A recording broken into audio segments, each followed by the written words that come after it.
Bonjour à tous, c'est Fanny Coffrier. Je suis inspirée en fait pour cette blessure d'injustice et ici je vais pour vous proposer des pistes pour soigner cette blessure. Alors je le rappelle, la blessure d'injustice se manifeste par une forte réaction face à une situation qui est perçue comme injuste. Elle va engendrer de la colère, de la frustration, de la tristesse et parfois même de la haine. J'avais parlé du masque de la revanche aussi. Et pour soigner cette blessure, comme pour soigner les autres, il est essentiel de prendre conscience de ses émotions, d'accepter ses émotions aussi sans les juger. Une première piste pour guérir la blessure d'injustice, pour soigner la blessure d'injustice, consiste à se reconnecter à ses valeurs personnelles. Les valeurs vont servir de guide pour déterminer ce qui est juste ou injuste pour soi.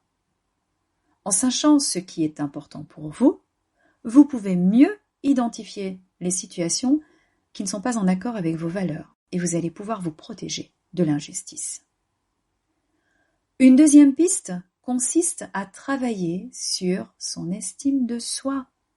Les personnes qui ont une bonne estime de soi deviennent moins sensibles aux attaques extérieures et ont une meilleure capacité à se protéger de l'injustice. Et pour travailler sur son estime de soi, il est important de se concentrer sur ses forces et ses qualités et de ne pas se laisser affecter par les critiques ou les jugements négatifs. Je vous invite aussi à découvrir ou redécouvrir les accords Toltec, notamment celui de « N'en fais pas une affaire personnelle », qui peut nous aider à soigner la blessure d'injustice. Une troisième piste consiste à pratiquer la méditation. J'en ai parlé aussi récemment dans un autre post. La méditation, le yoga, que ce soit la méditation de pleine conscience ou la méditation de visualisation créatrice, en tout cas ces pratiques vont nous aider à développer une plus grande conscience de soi dans l'instant présent, de ses émotions, une facilité à devenir observateur. Donc, on améliore notre capacité à nous détacher des pensées négatives, des pensées jugeantes, de notre dictateur, de notre critiqueur, de notre juge intérieur. Elles vont nous aider aussi à mieux gérer le stress, l'anxiété, qui risque d'aggraver la blessure d'injustice, bien sûr. Voilà quelques pistes que vous pouvez déjà envisager pour soigner votre blessure d'injustice. Allez, je vous encourage à les explorer, à les tester, peut-être à en proposer d'autres en commentaire, parce qu'évidemment ces podcasts sont courts et je ne m'étale pas énormément sur le sujet.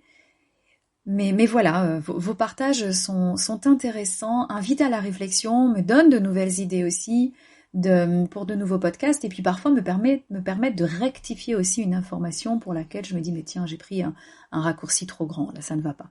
Voilà, n'oubliez pas que la guérison est un processus qui demande du temps, de l'effort, c'est pour ça que je préfère parler de soins. Les résultats sont visibles à un moment donné. Oui, prenez le temps de vérifier en fait où vous en êtes.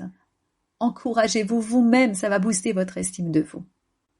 Voilà, à bientôt pour un nouveau podcast, certainement encore sur la blessure d'injustice parce que je n'ai pas fini d'en parler. Merci de m'avoir écouté.